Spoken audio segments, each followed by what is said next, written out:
Hello, everyone, and a very warm welcome to tonight's Royal Television Society Technology Centre virtual event.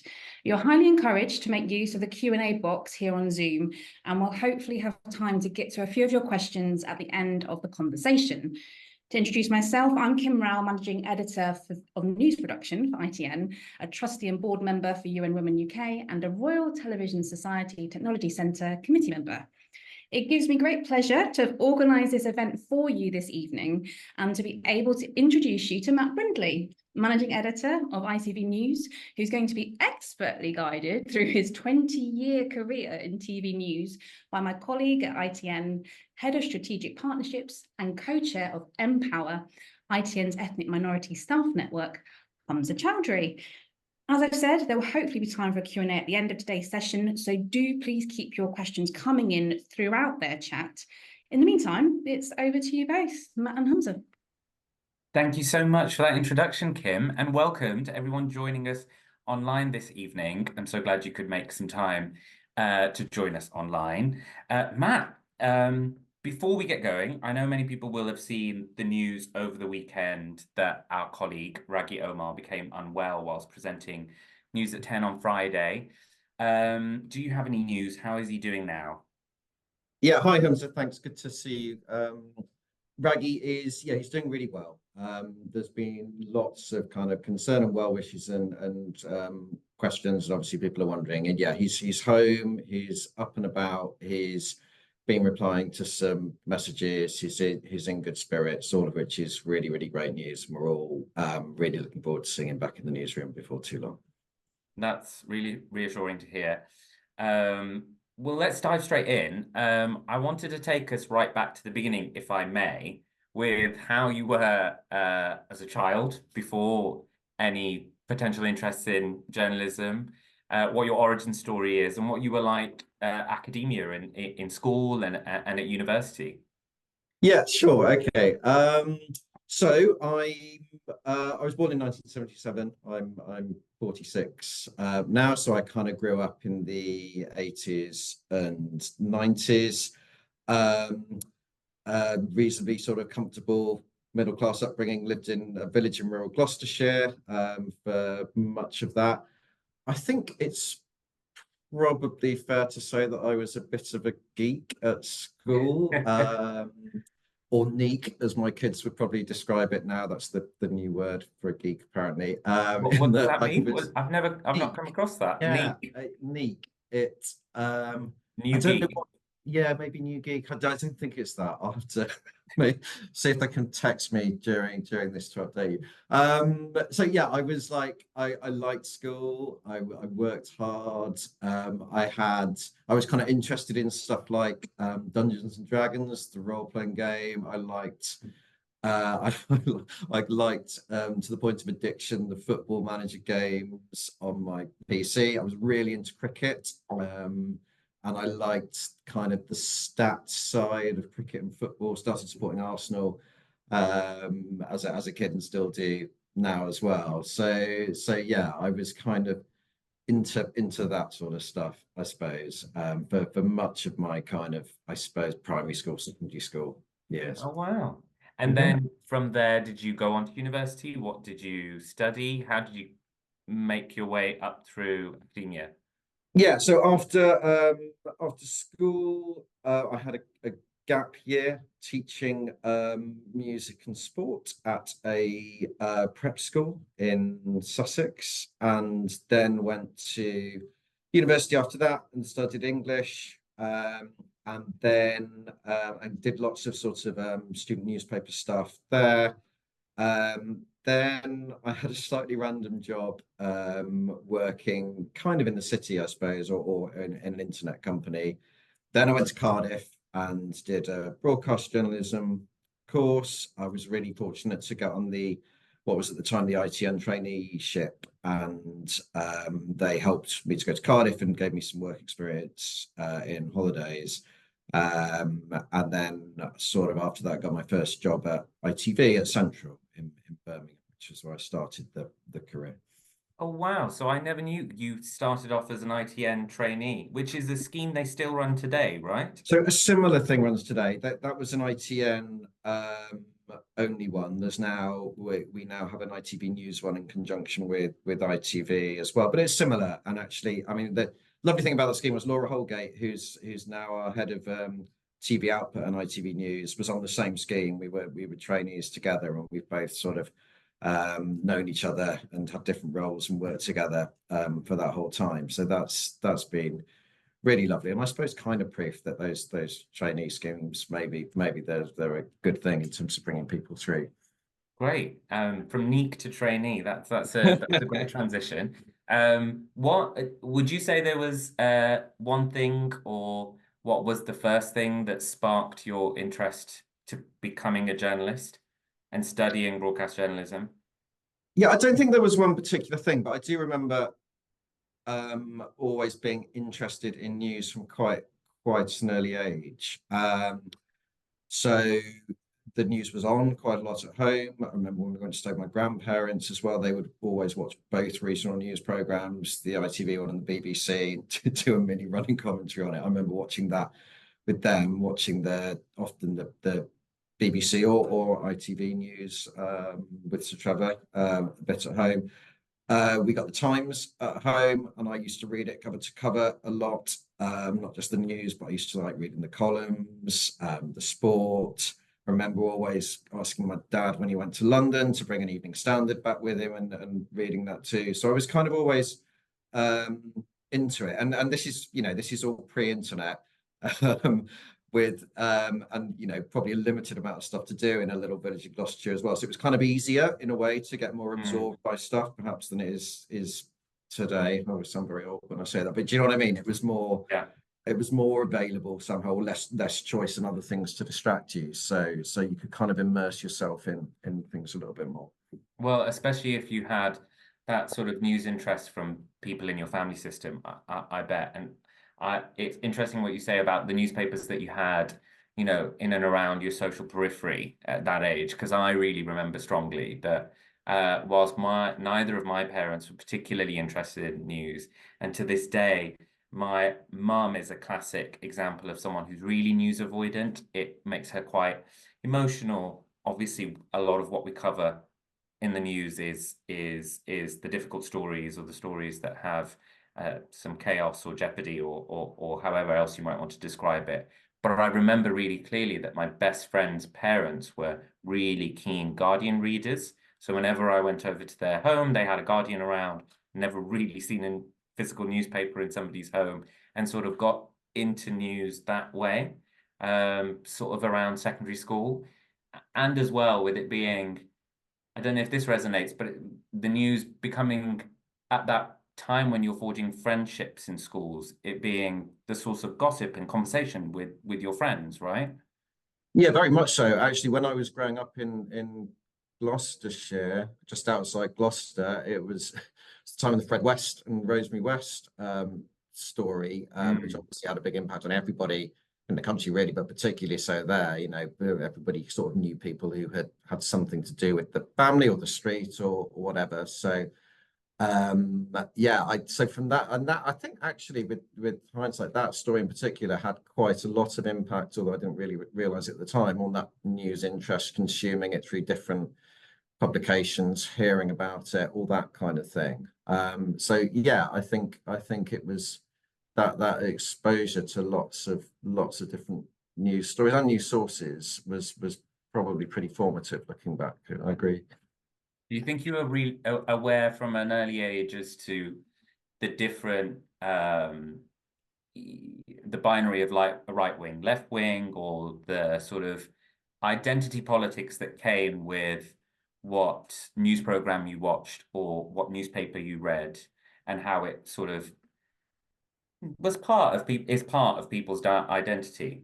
Yeah, I think so. Like I remember I used to like reading The Guardian too, and I remember, I would read Polly Toynbee, for example, in The Guardian, and also Matthew Paris or Simon Heffer, and be quite into the sort of political debate stuff that you used to get in, or still do obviously get in columns and sort of understanding the identity of newspapers and party politics allegiances and that kind of stuff. So yeah, I think I was reasonably aware of that from kind of teenage years or so, definitely. And then did that influence your decision to go the broadcast journalism route versus papers, or was it just the allure of TV? To be totally honest, it's neither of those things. The truth is, I went for lots of newspaper jobs coming out of university, and I didn't get any of them. Interviews, and the one broadcast job I went for was the ITN traineeship, which I nearly didn't apply for because I wanted to work in papers. And I'd done a little bit of newspaper stuff. I'd done some shifts at the Sunday Times. Like that was what my heart was set on. But I also kind of needed to get a job and to get on with it. And it was the one that picked me, I guess. So that's sort of how it started. Whether that was a real sort of sliding doors moment or not, I don't know. I've often wondered if I'd have got one of those newspaper jobs, where would I be now? But you know, you find often the best things happen by accident or not by design, at least, and that's where I ended up. 100%. And now I think you definitely in a role and a position, an organization that's broadcast journalism through and through.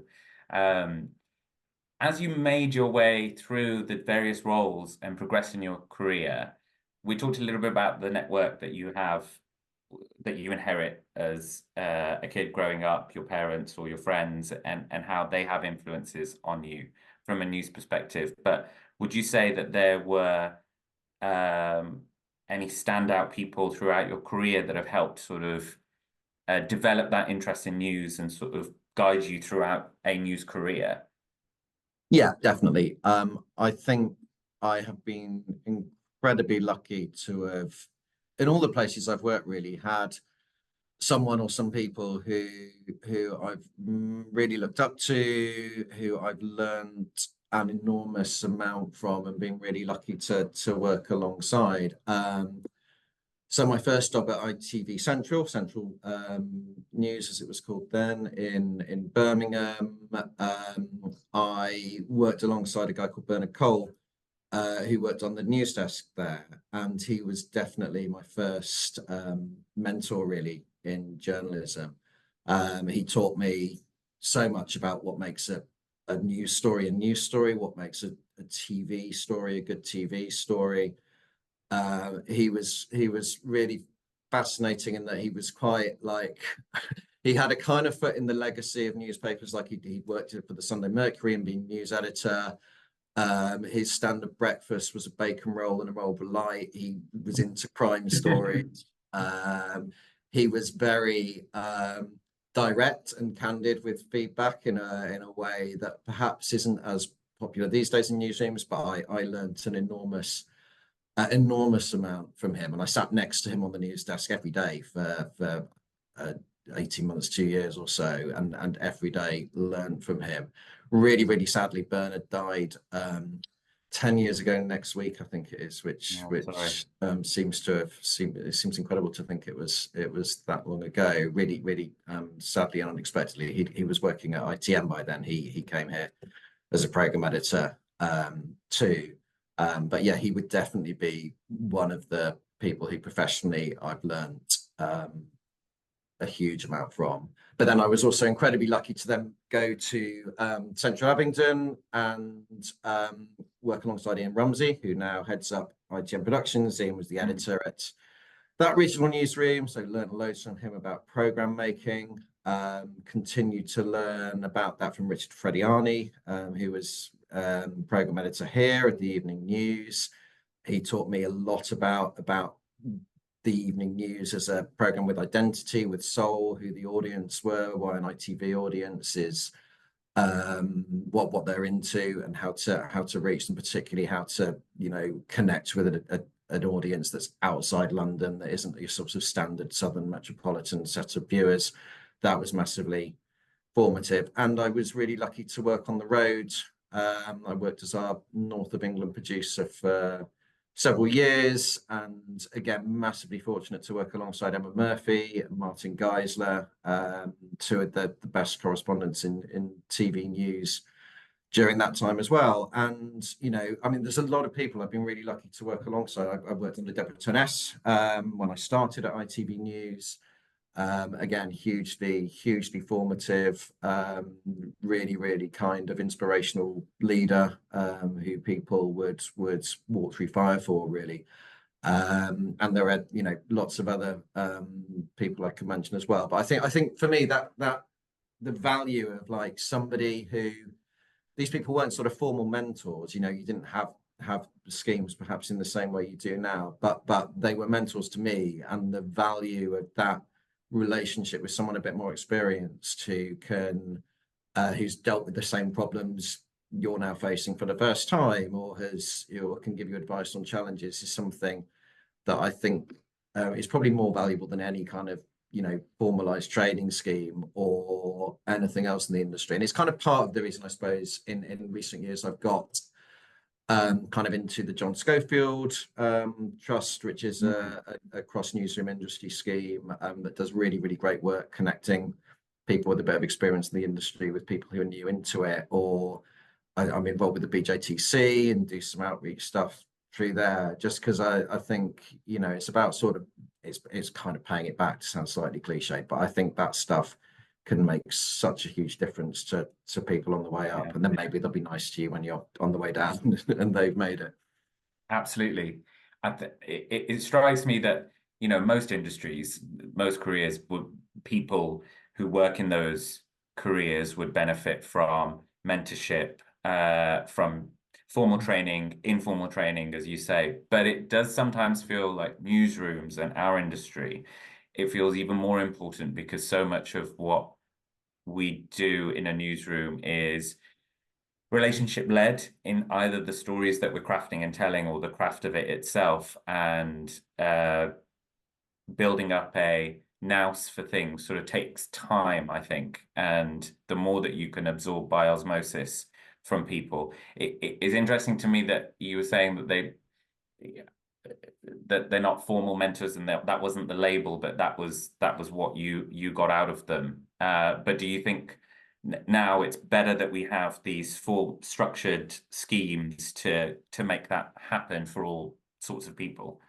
Yes, definitely. And I think now our newsrooms have become more representative than they were, where more people who haven't had, you know, a family connection or had the fortune to do student journalism or whatever on the way up, but have that raw talent, making sure that everybody has that opportunity to learn from somebody is really important. And to a more formalized scheme means people are much less likely, hopefully, to fall through the cracks. And we're doing, I think in ITV News, we're kind of trying to do a lot more training generally, as well as more mentorship. And, you know, we're doing stuff like we've overhauled line management, so people, line managers have fewer people, so you get more one-to-one connection. We do scripting training, coaching around leadership, all that kind of stuff, which I think is sort of like taking the stuff that used to happen more informally in some newsrooms better than others, and trying to sort of democratize it a little bit and make it more available to everybody. Yeah. What's been some of the favorite kinds of stories for you to cover? So I've always sort of seen myself as a generalist, I think, rather than having a sort of specialist interest or area. I'm kind of interested in most stuff, home news, foreign news, politics. I've always liked human interest stories and crime stories as well. I have a bit of a gap around showbiz, to be perfectly honest, unless it's Western musicals, which I'm all right on, but the rest of it not so much. I think in terms of when I was a field producer, probably the kind of craziest, and it always sounds odd, I think, to people to say you really enjoyed covering a story that has, you know, something not great happening at the heart of it. But I think the one that was really sort of formative, and at the time was a week of adrenaline fueled coverage, was the hunt for Rowell Moat, which people may remember, but happened in 2012. And Rowell Moat was a a nightclub bouncer from Newcastle who went on the run in a small village called Rothbury. He had killed the partner of his ex, and he had shot a police officer called David Rathband and blinded him. And it was one of the kind of really big stories of that time. Mm. And I hadn't really done any big stories at ITV News before. I hadn't been there that long, and I was sent up to work with Emma Murphy and some of our great camera operators like Simon Matthews, who regularly travels the world, and a really big team of people. And it was really, really intense. And all of the days were spent news gathering. All of the nights were spent filming people who were searching for him, because he hid in this village in Rothbury. There was a recent sort of docudrama made about it by ITV last year that people may have seen, and lots of kind of just really, really unexpected stuff happened through the week. So one infamous night, we had just finished news at 10, and he walked down the street in full view of all of us with his arm kind of extended like that, with a gun up it. Whoa. I was talking, remember so clearly, I was talking to Jonathan Swain, who's a correspondent at GMB, who was there covering it. And I was facing Jonathan, chatting away, and he kind of like his mouth dropped open. He started gesticulating behind me, and he was going, "It's him." I was like, "Yeah, really funny, Jonathan." And then he literally walked past us, and like no one really knew what to do. You know, this guy bring stories about all week about what are kind of dangerous to the public, and you know, he'd been making threats to kill journalists, as it turned out that week. He walked past Emma Murphy a little earlier. She'd been up the street. She'd been trying to call me, but I hadn't seen the call. And by the time we sort of got ourselves together and chased him down the street, kind of half-heartedly chasing him because we probably didn't want to really catch him, but sort of thought we should make a bit of an effort. He'd sort of vanished into just a bit of bush, and the police tried to find him. It turned out later in the week he'd been hiding in like a network of storm drains under the village of Rothbury, and that was how he was able to evade a massive police search. He'd come out at night and raid people's allotments, and the next day we'd interview people who had missing tomatoes that he'd been eating overnight to stay alive. So yeah, it was mad. It was absolutely mad. And I think it is, but for me to be covering that as like your first big story had an enormous like impact, and was really, really formative. And I think that time as a field producer for ITV News, and I look back now, I would say it's definitely the high point of my career. Like I had 4 years of working with amazing correspondents on incredible news stories. It was when the Arab Spring was happening. And one of the wonderful things about ITV News and ITN is, if you're up for going and you're a reasonably good producer, it's a small team, so you got to go. So I don't speak Arabic. I had no expert knowledge of the Middle East, but you know, I went to Libya several times, to Egypt, to cover that. I covered the Russian invasion of Crimea in 2014, and I also got to do some more positive news stories. I did an Oscars, I did a Euro football tournament. It felt like non-stop sort of travel and experiences at the time. So yeah, I was hugely lucky to be able to do that. That sounds like an incredible roster of stories. What is your process for it? Say a story like Arab Spring, which you know took all of us by surprise. What's your process for doing the research around that? Because I imagine that as a field producer, you don't have much time to think, because if you're in that role, you're being sent out within 24 hours, 48 hours. So how do you get to grips with doing the job at hand, but also trying to wrap your head around the nuance of the story, thinking about helping to produce your reporter? How do you do that? What have you got any tips, or talk us through your process a little bit? Yeah, I mean, the first time I went to that story, and it was Egypt. And I remember I just started in the north. I'd only been North of England producer for a couple of months, I think. And I remember Emma phoning and saying, "Pack your bags, we're off to Alexandria," which is a big city in Egypt. But it took me quite a long time to realize that she wasn't talking about crew Alexandria. That's how prepared I was for that one, to be honest. So yeah, I mean, as with lots of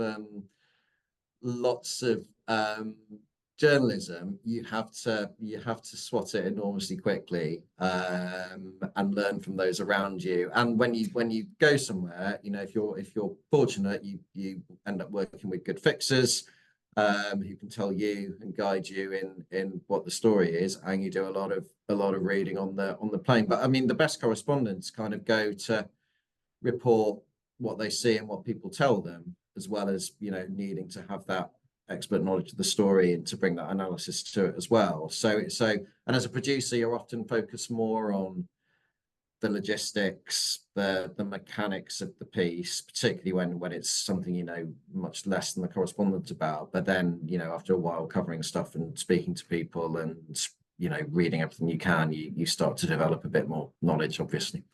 Yeah, and I guess so. I also used to be a field producer, but for an agency. Mm. Often found, you're so right, that resonates with me. Your role there is the logistics. It is making sure, you know, everybody has a place to stay, that you know where the story's moving to, you know how you're getting your crew from one place to another. But A, you're of course interested in the story, but B, you kind of learn so much from doing that because you're talking to a network on the ground and opening that up. And I guess that part of being sent out for a story is to try and feel your way through the community that are around that story, whether it is up in Newcastle or somewhere like Alexandria, where coincidentally is where I did a degree in French and Arabic, and that was where I did my year abroad, was in Alexandria. So was probably there around the same time as you, because it was there just after the Arabic drink. But Wow. so much of what I thought I knew about that story, I wasn't in journalism then, but so much of what I thought about what I knew about that story versus when I was there, was shaped by talking to people just in conversation and getting an understanding of a story, not looking for answers, but just through speaking to the friends I made, or through later on when I was actually field producing, through the people I was working with, the hotel staff, or a driver, or people in the airport, on the plane with you, all the rest of it. So I guess that it's cliche, but that curiosity you need as a journalist really helps you in situations like that, I guess.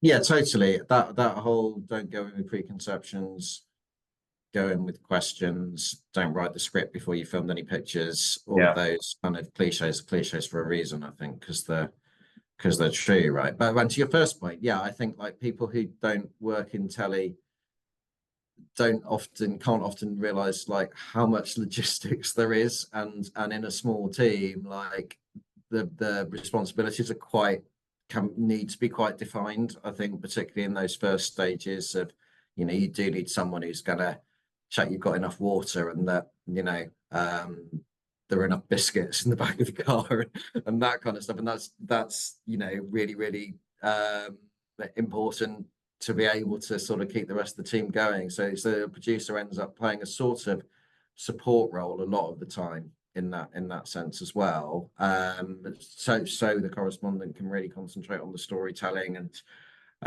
the analysis, and so the camera operator is able to get those great pictures, have time for the edit, be across, you know, the agency pictures, all of that kind of stuff, which you'll have done too, I presume.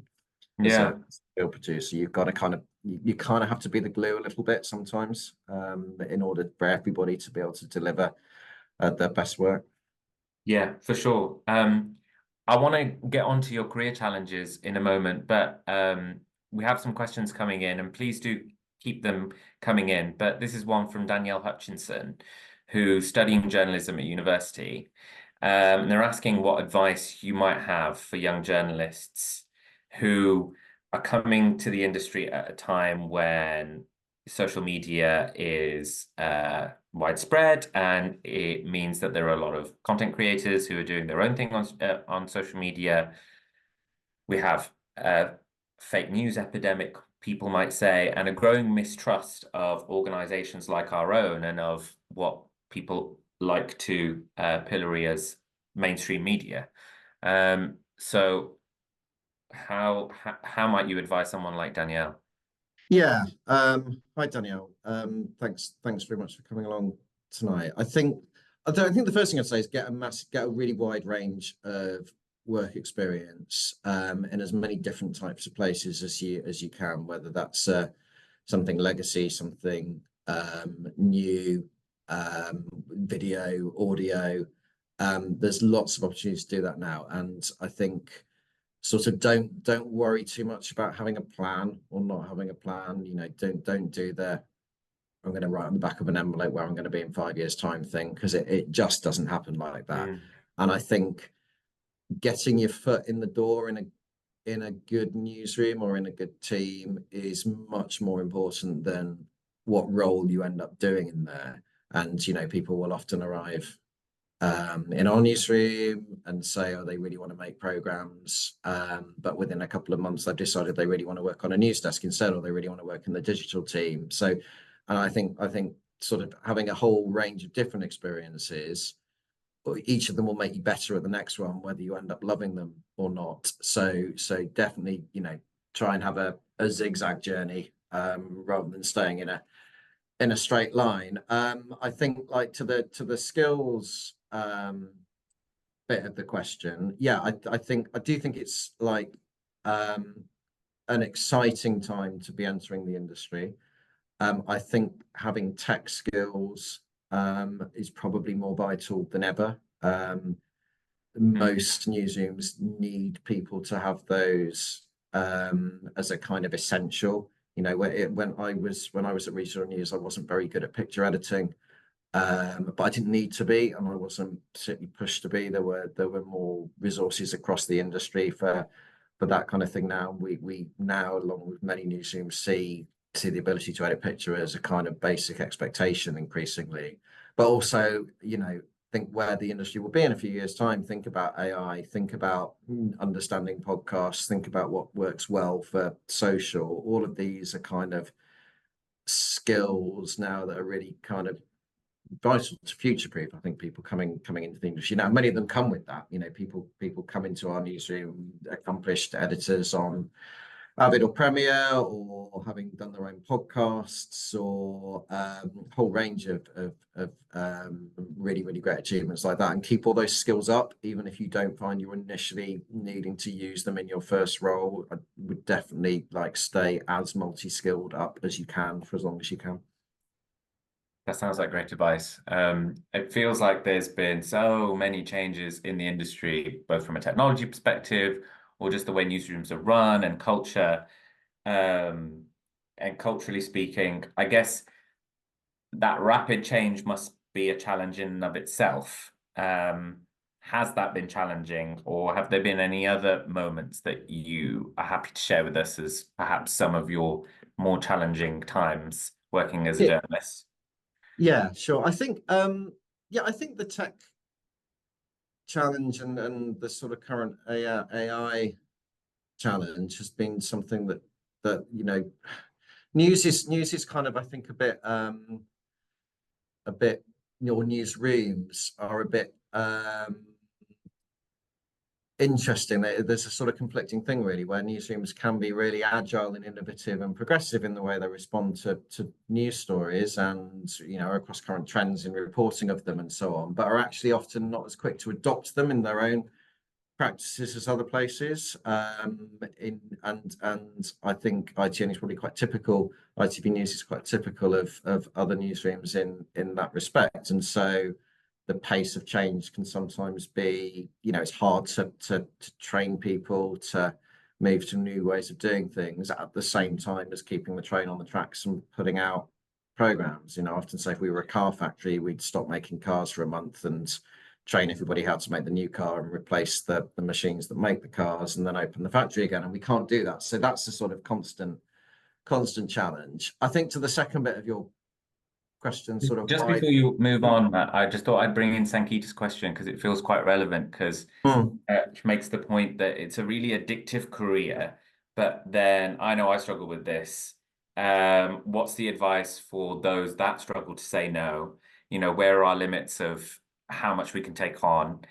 We're being asked to do a lot more for a lot less in comparison to decades gone by, and that can sometimes be a bit grinding.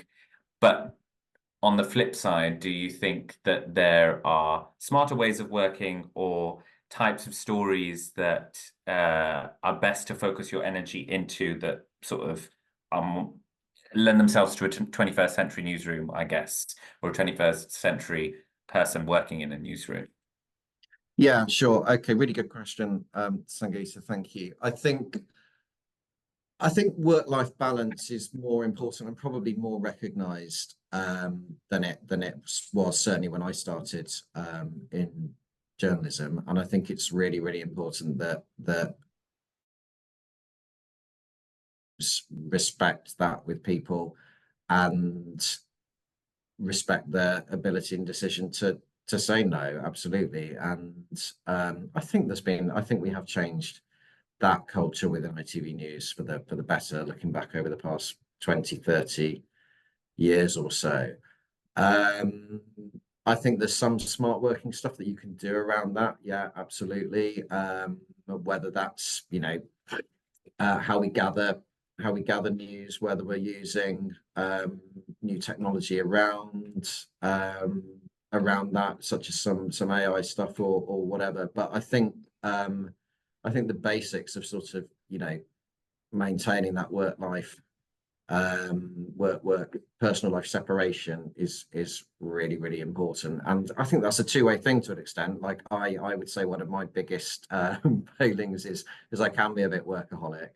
And I need to be better at that, as well as, I think the company probably has created an environment for me to be better at that. And so I think there's always a bit of personal responsibility there too. But I think everybody being mindful of that is really important.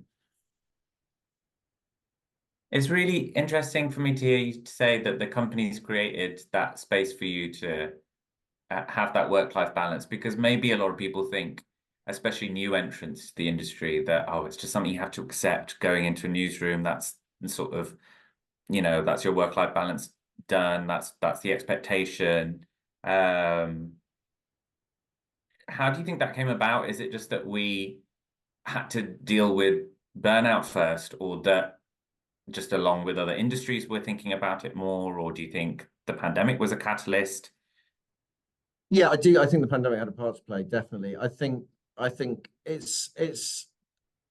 for a lot of people, journalism is a very vocational career, isn't it? It's lots of people see it as what or who they are, as well as what they do. And so I think for a long time, there's been that sort of legacy, slightly mythological view of the industry as a place where everybody works enormously long days and then goes and has 10 pints in the pub, and everybody's a family and they want to spend all their time together, work together, play together, go on the road together, all of that stuff. And that's sort of built up a mystique. Not all of it bad at all. Like for many people, it's made it a wonderful place to be. But I think at times that has led to lots of burnout. Or people not having that balance right. I think coupled with that, coming out of the pandemic, I think generally, we've probably all seen how many people are looking for more of a balance anyway, whether that's making up for stuff they missed out on or just being more mindful of family time, of personal time as well. And I think people give Gen Z, or whatever you want to call that younger generation, a really hard time about work-life balance. But I really kind of get it, because they've lost a lot of time to the pandemic, really kind of formative, fun time in their 20s or teens or whatever. They find it, it's going to be very hard for them to buy a house. They're really hit by the cost of living. Yeah. All of that kind of stuff. So kind of if that was me, I'd probably be a bit funny about having to work the weekend, or want to protect my time off, or make sure I had a holiday and all that kind of stuff. So I think that's more acute now. It was much easier for for kind of my generation or those who came before me, I think, to sort of, throw yourselves at work a little bit more, because you probably took for granted quite a lot of the other stuff that people don't now. I think it's entirely reasonable for people to be more protective about that as a result. Yeah, and I think companies are better as well. We talked a lot about going out in the field. They're better investing in, backwatchers or health and safety advice before going into a red zone or a difficult place to cover from, and making sure that there are these processes and structures in place. Maybe when once, that was health and safety sort of wasn't a primary consideration before you just threw somebody into a new story. So I think that all of that sort of gives you, I guess, the psychological safety to feel like you can say, oh, actually, I've reached my limit, or okay, the company are thinking of me and my well-being in this scenario. Or even it doesn't have to be anything as sexy as a foreign deployment. It can be about working hours, right? Your shift pattern, and making sure that everybody still has the energy to cover a breaking news story that's going on for days. Yeah, I think newsrooms generally, not just this one. I think 20 years ago, it probably felt a bit more sink or swim. Yeah. And sometimes the best swimmers can be those who needed a bit more help at the start, to stretch that analogy a little bit, So I think we have, across the industry, got better at that now, whether that's through support structures, whether that's through recognizing that individuals are different, whether it's just sort of, managers being a bit more mindful of that stuff or whatever. There's obviously lots more to do. Like, I'm not saying we've reached a perfect place, and news will always have a degree of tension, I think, between that, trying to get a perfect product against a tight deadline with limited resources. Like, that's a challenging environment to deliver everything you want to, from a managerial point of view as well as a kind of product point of view, not to get too jargony about it, but you know what I mean. There's a lot of things. On that, I wanted to bring another question in from the audience, and thank you, please keep them coming. Like, when we have so much more of a diverse audience these days in comparison to 10, 20, 30 years ago, that we have to cater for here at ITN and for ITV News, who themselves have so much access to lots of different news sources, whether it's online, social media, newspapers, TV, whatever else it might be. So how do you decide which of those stories remain relevant? And if you could just tell us a little bit about how you do that from the prism of your role, because we were talking earlier offline that, that mix between editorial or strategic looking long term about how you build a newsroom that allows your team to do that. So if you could talk us through that, I think that would be really insightful. Yeah, sure. I would say that representation is massively important to us as a newsroom, to us as a leadership team too. One of the things that have changed in ITV News in recent years is the evening news kind of doubling, or more than doubling in length, to an hour most weekday nights, and that has given us a real opportunity with that program to be much more representative of the viewers and of the country. We got some more money for that show from ITV, and most of it went into coverage outside of London. In particular, we massively scaled up our Northern Bureau, our Nations teams, but also it gave us more opportunity to tell stories from different communities, whether that's in original journalism, that we have a slightly longer original journalism film every night, or just through doing a wider range of features than we might otherwise have done as well, or had space to. In most half-an-hour news programs, you have very little room for choice. You're kind of doing the 6-7 stories of the day. You might have room to do 1 or 2. We now have much more scope to do that. I think we got better at scrutinizing and asking ourselves hard questions as well. So in our newsroom, we monitor representation at a gender and ethnicity level. We compare how we're doing to previous months. We try to, when we think that we should be doing better in a particular program or in a particular area, like the experts we're speaking to. For example, we try to strategize around that by widening the contact book, asking specialists to think about who they're interviewing more, all that kind of stuff. And again, that feels obvious now in a way, and we've been doing it for a while, but nothing like that was happening when I came into the industry, and I think that's been a much more recent change, and perhaps more of a willingness for journalists and for newsrooms to sort of see what they do as a bit clubbish, for the same people to be represented in the same way, to tell Westminster stories more away from Westminster where possible, and so on. So I think there have been really positive steps. There is definitely a long way to go with it. Sometimes we will look at our programs and think we should have tried harder or done better. Sometimes that's mitigated a bit by the fact that the institutions and the people you cover are more likely to be from a certain demographic, but sometimes it isn't. And it's a sort of constant challenge, I think, for all of us as a newsroom, and making it the newsroom's constant challenge is a key part of tackling it, I think. Thank you. One quick one from another audience member. Do you have any advice on breaking into the news industry as a presenter? Presenters, you work across all of the ITV News presenters roster, I imagine. Yes, I do.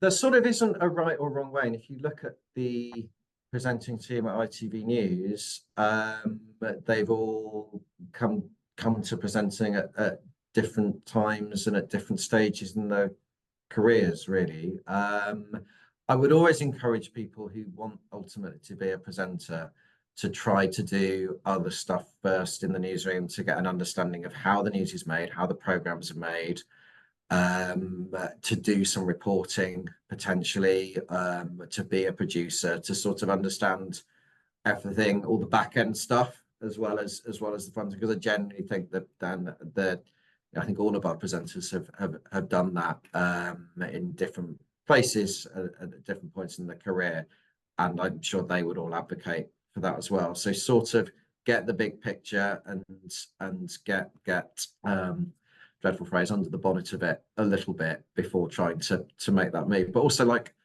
watch a lot of different people, understand how presenters approach interviews, understand the research that has to go into that, understand that it's not, there is so much more that goes into presenting a half hour or an hour long program than just reading it. Like, the presenters are ones we're really lucky. They're massively engaged. They want to have discussions about the running order, about the headlines, about the interviews they do.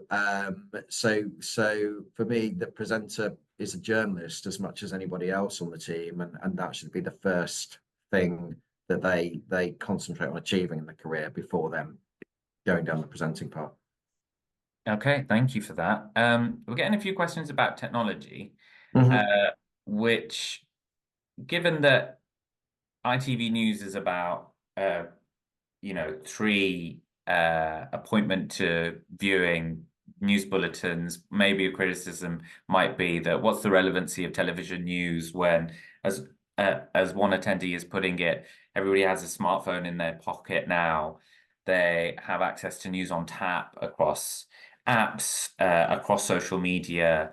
How does that filter into your thinking of how you produce news and how you deliver it, especially if you could talk a little bit about what's coming up this year, which is, 2 major elections, one here in the UK and in the US. How are you thinking differently about that?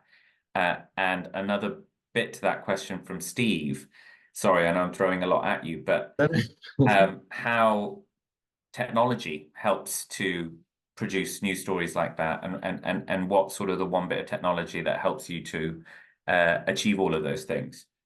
Okay, so the relevance point first, I think, particularly, I suppose, with what's to come later this year in mind, and the sort of increasing plethora of choice and platforms and devices out there.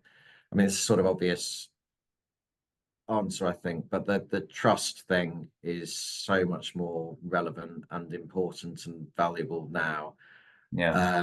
Our USP really is our expertise, our analysis, but also the our, whether it's Robert and Anushka in Westminster or Dan and Robert in the States, our viewers trust them to go to the story and report it faithfully and to tell people why it matters, and that's there's a sort of basic news truth in there, but that's more relevant or at least as relevant these days as it ever was. I think on the tech point, yeah, I mean, I think that the tried and tested kind of how we gather news, there have been technological advances that make it easier to do that, and how to produce it and bring it to people's screens, whether that's around edit or around delivery.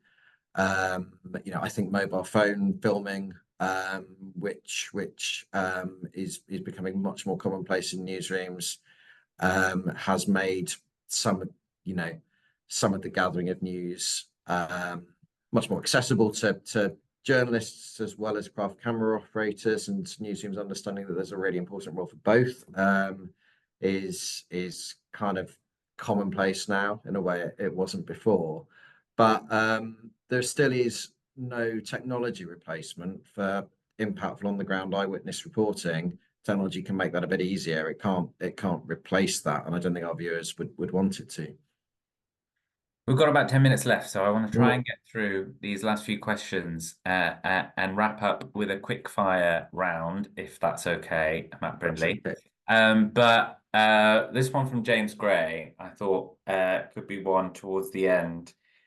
Okay. You've been very generous with your advice, but what would you say is the most valuable piece of advice that you've been given in your career to date? Oh, wow, what a good question, James. I think probably I sort of said this earlier, but don't worry too much about having a plan. I was fixated on being a newspaper journalist. I then, had a different plan for TV. I realised that I was missing out by not doing some field producing, so I sort of changed course because the opportunity came up. And none of the roles I had since I planned. I've just been really lucky with opportunities. So don't worry too much about having a plan. Just make it more about learning and having a good experience, and it will generally work out, which someone kind of told me once, but I also sort of worked it out over a slightly longer period of time myself. What are you most looking forward to this year? Oh, wow. What am I most looking forward to this year? My summer holiday a little bit, I think. No, I am looking forward to, I think general elections are an enormously exciting time to be in a newsroom, particularly if you've not done one before. There's nothing quite like a kind of big overnight show when everybody, all 300 people in ITV News will be working in that 24-hour period all together. It's like you can't really, the scale of it is something that you can only really get when you're in it, and that idea of all of you having a role to play in this like most important bit of output we're going to make is quite special. Actually, you don't really get anything like it. So I'm looking forward to it. Is AI going to play a part in that? Catherine's asking about the advances in ChatGPT and whether that's making written journalism redundant. But you talk about the scale of a news story like that. Are you thinking about incorporating AI to help you with that? Is it not quite ready? Yeah, it's a really good question, Catherine. I've learned a lot about, we've all had to, I think, learn a lot about AI in the last year. I've been really lucky, actually, because I've been last year doing a postgraduate course at UCLan, the University of Central Lancashire in Preston. Some of my UCLan buddies are on the call, I think, tonight. So shout out to the Preston posse. And yeah, I think and what I've sort of started to get my head around a bit with AI is such a catch-all term, and there's lots of degrees and there's lots of differences in there. And is AI, we looked at like a development in the gallery where if the presenter says the name of a constituency, that will populate a graphic with a whole load of information around it. Is that AI because it's speech recognition? Is it a technology advance? And I think there is definitely a place for AI in definitely in the like the back end of a lot of what we do, whether that's improving our finance systems or admin. And I think as well, like you got to kind of work out where you're comfortable with drawing the line. You know, is it okay to ask chat for 3 different headline suggestions for an article and then pick one of them? Kind of feels all right. You know, it's a bit like using a thesaurus maybe. Is it okay to ask chat to write the article? Maybe it's getting into more sort of sticky territory then. So I think we're all in a kind of like place. You know, ITN is doing a lot of work on this. Like, what are we okay with as an industry? When is it aiding the creative process rather than becoming it? When is it helping the journalism rather than being the journalism? And we've sort of got to continue like defining that. You know, when is using Midjourney to make a stock image okay? If you tell people it's a stock image, or is it not okay? When will the viewers start to worry that you're eroding the trust? All of those are quite big questions in a way that I don't think there's necessarily a settled view yet across the industry. I suspect some news providers with tighter margins and budgets may lean further into it. And is that ultimately going to be like the right call for those newsrooms? I don't know. Maybe it will. Maybe it won't, but I think there's still a lot of kind of working out that area in the next couple of years. Having played a small part in feeding into our guidelines around AI, the one thing I'd add to that is, you know, humans are not going to be redundant from that process for a very, very long time. You know, journalism is still hugely a craft subject. There's so much nuance to it. Making an editorial decision requires a lot of empathy and expertise and skill, and there's no AI that can do that right now. So I definitely don't think we need to be worried that tomorrow robots are taking over our job. But I think we'll be one of the last industries to have yeah, ever have that compared to a lot of exactly. But then the other reality check I had the other day was when someone described to me, well, you know, if you think about airbrushing photos that we've been doing, that newspapers have been doing in sort of gossip columns for decades already, you know, that this stuff has been around and the same sort of challenges have cropped up for journalists. We just have a different name for it now. And so I guess whether it's AI or any other challenge that comes up, I guess you just need to lean into it, because if you sort of shut your brain off and say, oh, that's quite scary, I'm not going to read up on it or think about how it might affect my career, I think that's probably a less productive way to go. Rather read up on it, think about how you could use it to harness and improve your own skills, and you know, have that skill set, as you said, whether it's picture editing or other technological skills. I think journalists are expected to have those now, or at least if not expected, it will serve you well to have those and not think that somebody else is going to take that on, and I'm just here to write an article or do this one task, right? Yeah, I totally agree with you. Like, journalists should be skeptical about anything. You know, it's in our nature to be skeptical, but that doesn't mean we should fear or be blind to things that might you know, progress us or our newsrooms in whatever way. We've only got a few minutes left, and we've had a flurry of questions, but I'm going to try my best to get through as many of Just them as possible. before the next question, can I just update you, Humza, that a neek is a cross between a nerd and a geek. I've been Thank you so much. That live update, live on air has come in. Breaking news. That's what Neek is. I thought it was like cool geek, which no, it could still be, but it's just both geek and nerd together. Okay, good to know. Every day's a school day.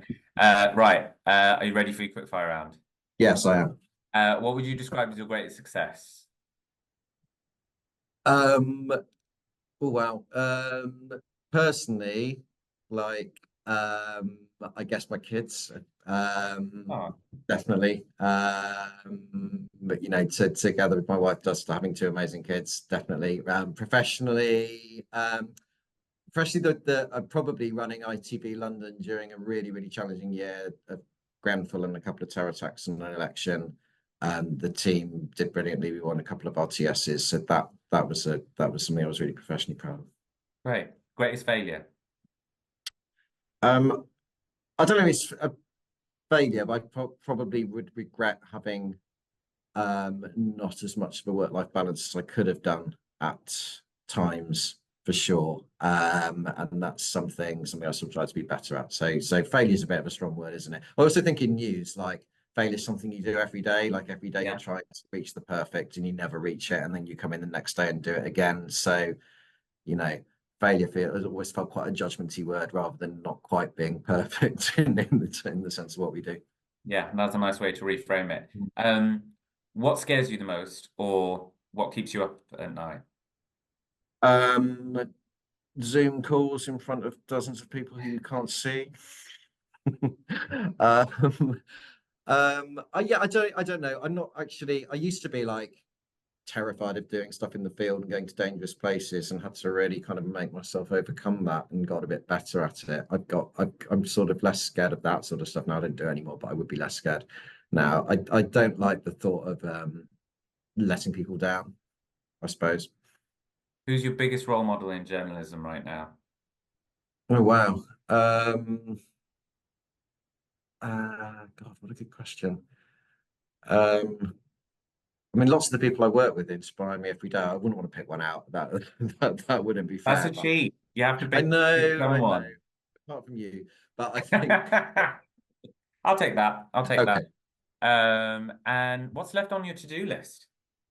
Yeah, really good question. I think like this year, like being part of a team that's working on two elections, really exciting time to be in a newsroom. We're also doing quite a lot of sort of change stuff in terms of the structure and make of the team in ITV News. I'm kind of leading on that, so I want to see that through. And then I think, yeah, maybe it's like the AI thing, being a part of how newsrooms can embrace it without it being too great a challenge for us to deal with. And I also I'm quite involved in recruitment these days. I get a massive buzz out of like hiring someone who goes on to do a great job. I'd love to hire someone who goes on to be a presenter or specialist editor or great manager or something like that. To see someone progress like that would be cool. That's a really nice sentiment to end on. And I think thank you so much, Matt, for sharing so much of your sage advice, being so generous with your time. But I think really showing us both the exciting side of news and the gentle side of news, and perhaps dealing with some misconceptions that news is not being taken over by AI or is really scary and you can't have a work-life balance. I think I learned a lot that if someone in your position has had that mix of experiences, then hopefully for some of our audience that are coming into this industry are new or are only a few years in, that they've got a lot to look forward to. So thank you. No, thank you. Thank you. Really It just leaves me to say as well, thank you again to Kim Rowell for producing this session, and to all the team at RTS Technology for their work in helping put this together. Thank you to you, the audience, for bringing in so many of your questions. I'm sorry I didn't have time to get to all of them, but I'm sure the conversation can continue after this session as well. And enjoy the rest of your evening, folks. Thank you.